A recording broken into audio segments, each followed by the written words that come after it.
Hi అండి. ఈరోజు మనం మే నెలలో పండుగలు అండ్ ప్రత్యేకమైన దినముల గురించి తెలుసుకుంటున్నాము. మే 1 కార్మికుల దినోత్సవం అండి, మే డే.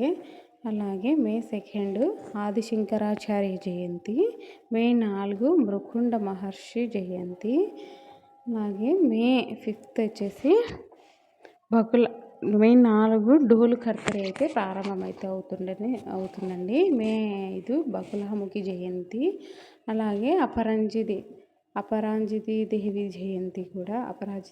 జయంతి కూడా అయితే ఈ మే నెలలో అయితే ఉందండి. అలాగే మనం ఇక్కడ మే 6 సీతమ్మ తల్లి జయంతి అండి. మే 7 వీరబ్రహ్మస్వామి ఆరాధన అయితే కూడా ఉందండి. అలాగే ఇక్కడ మే 8న సత్యదేవ కళ్యాణము, మే 9 పరశురామ ద్వాదశి అయితే ఇక్కడ స్టార్ట్ అవుతుందండి ఇక్కడ.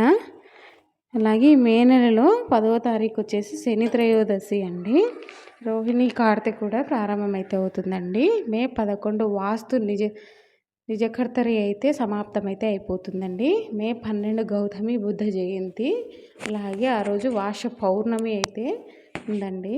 మే 13 అన్నమాచార్య జయంతి, అలాగే మే 15వ తారీఖు సరస్వతీదేవి పుష్కరాలు అయితే ప్రారంభమవుతాయండి. మే 16 సంకటాహార చతుర్థి అండి.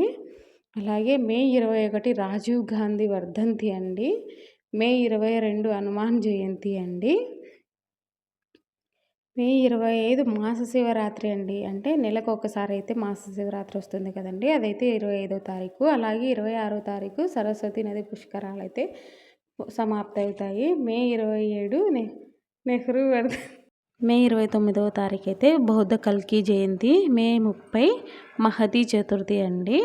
ఈ వీడియోలో నేను మే నెలలో వచ్చే ఫెస్టివల్స్ అండ్ ముఖ్యమైన రోజులైతే మీతో అయితే ఈ వీడియోలో తెలియజేశానండి. ఈ వీడియోలో ఎవరైనా ఈ వీడియో సబ్స్క్రైబ్ చేయని వాళ్ళైతే ఖచ్చితంగా సబ్స్క్రైబ్ చేయండి, లైక్ చేయండి, షేర్ చేయండి, కామెంట్ చేయండి. బాయ్ మరి.